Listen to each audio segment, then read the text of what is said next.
ಇಟ್ಟಿದ್ದು ತನಗೆ ಬಚ್ಚಿಟ್ಟಿದ್ದು ಪರರಿಗೆ. ಈ ಗಾದೆ ಮಾತನ್ನ ನೀವೆಲ್ಲ ಕೇಳಿ ಇರ್ತೀರಾ.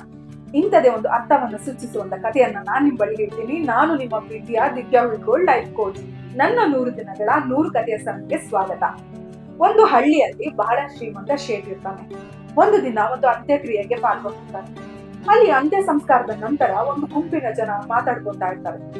ಸತ್ತ ವ್ಯಕ್ತಿ ಬಹಳನೇ ಶ್ರೀಮಂತ ಇದ್ದ, ಆದ್ರೂ ಕೂಡ ಯಾವುದೇ ಹಣ ಆಸ್ತಿ ತಗೊಂಡೋಗಕ್ಕಾಗ್ಲಿಲ್ಲ ಅಂತ ಹೇಳ್ತಿರ್ತಾರೆ. ಈ ಮಾತು ಶೇಟ್ನ ಮನಸ್ಸಿಗೆ ಮುಟ್ಟುತ್ತೆ. ಅವನು ಇಡೀ ದಿನ ವಿಚಾರ ಮಾಡ್ತಾನೆ. ನಾನು ಕೂಡ ಸತ್ತ ನಂತರ ನನ್ನ ಆಸ್ತಿನ ನನ್ನ ಜೊತೆಗೆ ತಗೊಂಡು ಹೋಗ್ಬೇಕು ಅಂತ ಹೇಳಿ ಯೋಚನೆ ಮಾಡ್ತಾನೆ.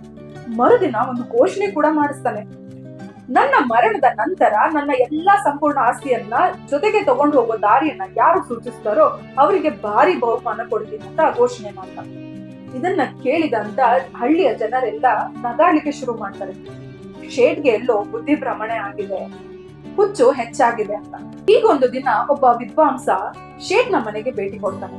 ಹೇಳ್ತಾನೆ, ನಿನ್ನ ಸಂಪೂರ್ಣ ಆಸ್ತಿಯನ್ನ ಮರಣದ ನಂತರ ತಗೊಂಡು ಹೋಗೋ ದಾರಿಯನ್ನ ನಾನ್ ಸೂಚಿಸ್ತೀನಿ ಅಂತ.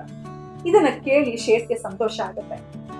ಮೊದಲಿಗೆ ವಿದ್ವಾಂಸರು ಕೇಳ್ತಾರೆ, ನೀನು ಈಗ ಅಮೆರಿಕಕ್ಕೆ ಪ್ರಯಾಣ ಮಾಡಿದರೆ ಇಲ್ಲಿನ ಹಣ ನೀನು ಉಪಯೋಗಿಸ್ಬೋದಾ ಅಂತ.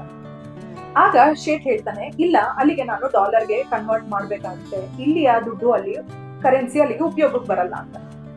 ನಂತರ ವಿದ್ವಾಂಸರು ಕೇಳ್ತಾರೆ, ಅಕಸ್ಮಾತ್ ನೀನು ಇಂಗ್ಲೆಂಡ್ಗೆ ಹೋದ್ರೆ ಅಲ್ಲಿ ಹೇಗೆ ಮಾಡ್ತೀಯ ಅಂತ. ಈಗ ಸ್ವಲ್ಪ ಕೋಪದಿಂದಲೇ ಶೇಟ್ ಉತ್ತರಿಸ್ತಾನೆ, ಇಲ್ಲ, ಅಲ್ಲಿಗೆ ಪೌಂಡ್ ನ ಕನ್ವರ್ಟ್ ಮಾಡ್ಬೇಕಾಗುತ್ತೆ ಅಂತ. ನಂತರ ಮತ್ತೆ ವಿದ್ವಾಂಸರು ಮತ್ತೊಂದು ದೇಶದ ಕರೆನ್ಸಿಯ ಬಗ್ಗೆ ಕೇಳ್ತಾರೆ.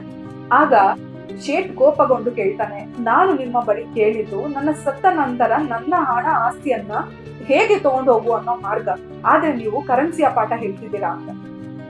ಈಗ ವಿದ್ವಾಂಸರು ನಗುತ್ತಾ ಕೇಳ್ತಾರೆ, ಹೇಗೆ ನೀನು ಪ್ರತಿಯೊಂದು ದೇಶಕ್ಕೆ ಪ್ರಯಾಣ ಮಾಡ್ಬೇಕಾದ್ರೆ ಅಲ್ಲಿಗೆ ಅಗತ್ಯವಿರುವಂತಹ ಕರೆನ್ಸಿಯನ್ನ ಕನ್ವರ್ಟ್ ಮಾಡ್ಕೊತೀಯೋ, ಹಾಗೇನೆ ಮರಣದ ನಂತರವೂ ಕೂಡ ಅಲ್ಲಿಗೆ ಅದರದೇ ಆದಂತಹ ಕರೆನ್ಸಿ ಇದೆ ಅಂತ ಹೇಳ್ತಾನೆ. ಈಗ ಸಂತೋಷಗೊಂಡಂತಹ ಶೇಟ್ ಕೇಳ್ತಾನೆ, ಅಲ್ಲಿಯ ಕರೆನ್ಸಿ ಯಾವುದು ಅಂತ. ಇದಕ್ಕೆ ವಿದ್ವಾಂಸರು ಉತ್ತರಿಸ್ತಾರೆ, ಅದರ ಹೆಸರು ಪುಣ್ಯ ಅಂತ.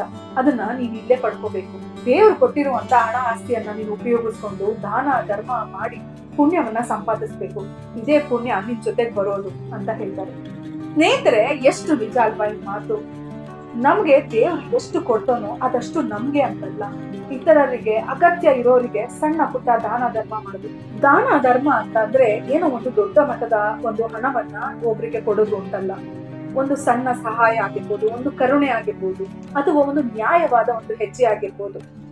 ನಿಸ್ವಾರ್ಥತೆಯಿಂದ ಯಾರಿಗಾದ್ರೂ ಕೂಡ ಒಂದು ಸಣ್ಣ ಸಹಾಯ ಮಾಡಿದ್ರು ಎಷ್ಟೋ ಜನರ ಜೀವನ ಬದಲಾಗ್ಬಿಟ್ಟಿದೆ. ಸದಾ ನಾನು, ನನ್ ಮನೆ, ನನ್ ಮಕ್ಳು ಅಂತ ಇರೋದು ದಾನ ಧರ್ಮ ಆಗಲ್ಲ. ನಿಸ್ವಾರ್ಥತೆಯಿಂದ ಇನ್ನೊಬ್ಬರಿಗೆ ಅಗತ್ಯ ಇರೋರಿಗೆ ನಮ್ಮ ಕೈ ಮೀರಿ ಯಾವಾಗ ನಾವು ಮಾಡ್ತೀವೋ ಅದೇ ಒಂದು ಪುಣ್ಯದ ಕೆಲಸ. ಹಾಗಾಗಿ ಹಣ ಆಸ್ತಿಯ ಸಂಪಾದನೆಯ ಜೊತೆಗೆ ಪುಣ್ಯ ಅನ್ನೋ ಕರೆನ್ಸಿಯ ಸಂಪಾದನೆ ಕೂಡ ಬೇಕಾಗುತ್ತೆ. ಕತೆ ನಿಮ್ಗೂ ಇಷ್ಟ ಆಗಿದೆ ಅನ್ಕೋತೀನಿ. ಇಂತಿ ನಿಮ್ಮ ಪ್ರೀತಿಯ ದಿವ್ಯಾ ಉಳ್ಗೋಳ್ ಲೈಫ್ ಕೋಚ್.